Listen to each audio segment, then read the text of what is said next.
বঙ্গভূমি, মানুষের সাথে মানুষের পাশে। বিদ্যাসাগরের জন্মদিনে দেশি মাছের চারা বিতরণ হলো বিবেকানন্দ ওয়েলফেয়ার সোসাইটিতে। ঈশ্বরচন্দ্র বিদ্যাসাগরের জন্মদিন একটু অন্যরূপে পালিত হলো দক্ষিণ চন্দনপিড়ি বিবেকানন্দ ওয়েলফেয়ার সোসাইটিতে। প্রায় 23খানা প্রজাতির দেশীয় মাছ আজ বিতরণ করা হলো উপভোক্তাদের মধ্যে। HCL ফাউন্ডেশনের আর্থিক সহযোগিতায় রানী রাসমণি মিশনের তত্ত্বাবধানে নামখানা ব্লকের দক্ষিণ চন্দনপিড়ি বিবেকানন্দ ওয়েলফেয়ার সোসাইটিতে আজ দেশীয় মাছের চারা বিতরণ এবং কিভাবে চাষ করতে হবে তার পদ্ধতি হাতে কলমে দেখানো হয়। মোট 25 জন বেনিফিশিয়ারিদের মধ্যে এই মাছের চারাগুলি দেওয়া হয়।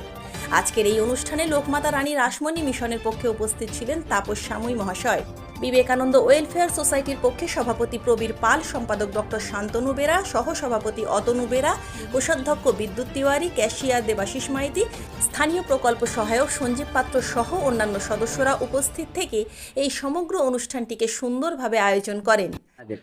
আজকের আমাদের যে কর্মসূচি সেটা হচ্ছে দেশীয় যে সমস্ত মাছগুলো হারিয়ে যাচ্ছে সেগুলোকে ফিরিয়ে আনার জন্য আমরা যে কর্মসূচিটা নিয়েছি, তাতে করে এখানে 25 জন আমরা বেনিফিশিয়ারি ঠিক করেছি।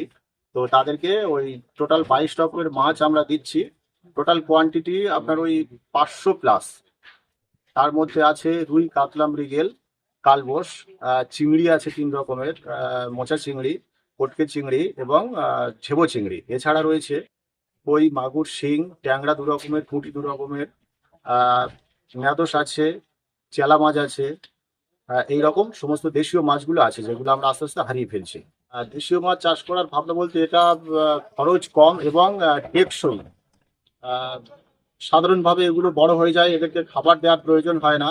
এবং আমরা যদি বাজার দেখি তো আমরাও নিজেরা বাজারে গিয়ে দেশীয় মাছ খোঁজার চেষ্টা করি, যেগুলো আমরা বাজারে সাধারণত পাই না। সেই কারণেই এই মাছগুলোকে ফিরিয়ে আনার প্রচেষ্টা। এবং পুষ্টিগুণ বা ভিটামিন যদি বলি সেটাও অনেকটা বেশি পরিমাণের।